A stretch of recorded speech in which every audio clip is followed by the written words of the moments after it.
Hello friends, வணக்கம். Tamil tech Valimalai சேனலுக்கு உங்களை அன்போடு வரவேற்கிறோம். இன்றைக்கி நம்ம எதை பற்றி பார்க்க போகிறோம்னா, இந்த லேப்டாப் பற்றி தாங்க பார்க்க போகிறோம். இந்த லேப்டாப்பில் என்ன ப்ராப்ளம்னு சொல்லிட்டு பார்த்தீங்கன்னா, ஃபஸ்ட்டு பவர் ஆன் பண்ணி செக் பண்ணிக்கலாம். ரொம்ப நாள் யூஸ் பண்ணாமல் சடனாக எடுத்து யூஸ் பண்ணும்போது என்ன ப்ராப்ளம் வந்திருக்கு, அதை எப்படி நம்ம வீட்டிலேயே ஈஸியாக ரெடி பண்ணுறதுன்னு சொல்லிட்டு இந்த வீடியோவில் பார்க்கலாம்.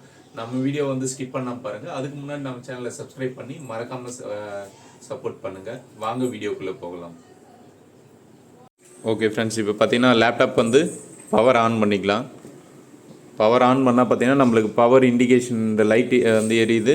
இங்கேயும் பார்த்தீங்கன்னா இந்த பேட்டரியோடதும் பவர் ஆன் பண்ண லைட்டும் இண்டிகேட் ஆகுது. இப்போ பார்த்தீங்கன்னா நம்மளுக்கு எந்த வித டிஸ்பிளே எதுவுமே பீப் சவுண்டும் வரல.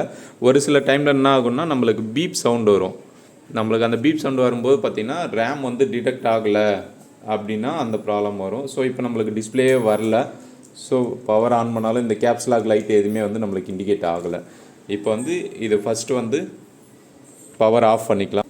பவர் ஆஃப் பண்ணிவிட்டு இப்போ பார்த்திங்கன்னா இங்கே லாக் இருக்கும். இது லாக் ரிலீஸ் பண்ணிவிட்டு பேட்டரி வெளியே எடுத்துடலாம். பேட்டரி வெளியே எடுத்துகிட்ட பிறகு இங்கே பார்த்திங்கன்னா ஒரு 4 ஸ்க்ரூ கொடுத்துருக்காங்க. இந்த 4 ஸ்க்ரூவும் ரிமூவ் பண்ணி எடுத்துக்கலாம்.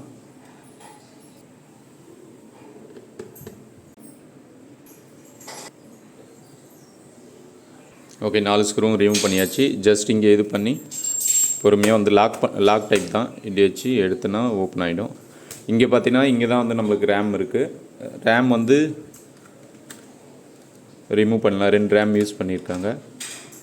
இப்போ என்ன ஆகும்னா இந்த ரேமில் பார்த்திங்கன்னா நம்ம ரொம்ப நாளாக யூஸ் பண்ணாமல் அப்படியே வச்சுட்டு இருக்கும்போது இந்த டெர்மினலுக்கு இடையில் நம்மளுக்கு ஒரு மாய்ச்சர் மாதிரி க்ரியேட் ஆகி துருப்பிடிச்ச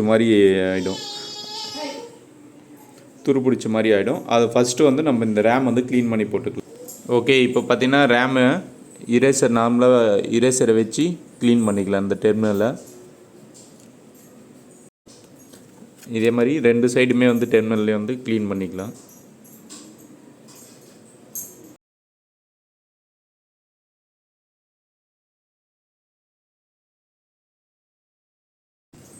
ஓகே, இப்போ பார்த்தீங்கன்னா நம்ம ரேம் க்ளீன் பண்ணியாச்சு. கையால் இப்படி க்ளீன் பண்ணிக்கலாம்.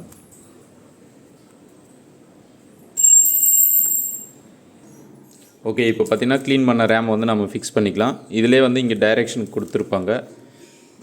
இங்கே பார்த்திங்கன்னா நம்மளுக்கு அந்த கட்டு வச்சு கொடுத்துருப்பாங்க. கரெக்டாக அந்த டைரெக்ஷனில் இந்த கட்டும் அதில் வச்சு ஃபிக்ஸ் பண்ணிக்கலாம். ப்ரெஸ் பண்ணிங்கன்னா இந்த 2 சைடு லாக் ஆகும். அதே மாதிரி இந்த 2வது ரேமையும் ஆட் பண்ணிக்கலாம். நெக்ஸ்ட்டு பார்த்தீங்கன்னா இந்த கவர் க்ளோஸ் பண்ணலாம். இது லாக்கிங் டைப் தான். ஃபஸ்ட்டு பார்த்தீங்கன்னா இந்த கார்னரில் பார்த்தீங்கன்னா இப்படி வச்சு ப்ரெஸ் பண்ணிங்கன்னா லாக் ஆகிடும். நெக்ஸ்ட் இந்த எல்லா ஸ்க்ரூவும் ஸ்க்ரூ பண்ணிக்கலாம், டைட் பண்ணிக்கலாம். ஓகே, இப்போ லேப்டாப் பவர் ஆன் பண்ணி செக் பண்ணிக்கலாம். ஓகே, இப்போ பார்த்தீங்கன்னா லேப்டாப் பவர் ஆன் பண்ணிக்கலாம். பவர் பட்டன் ப்ரெஸ் பண்ணியாச்சு. இப்போ பார்த்தீங்கன்னா நம்மளுக்கு டிஸ்பிளே வந்துச்சு.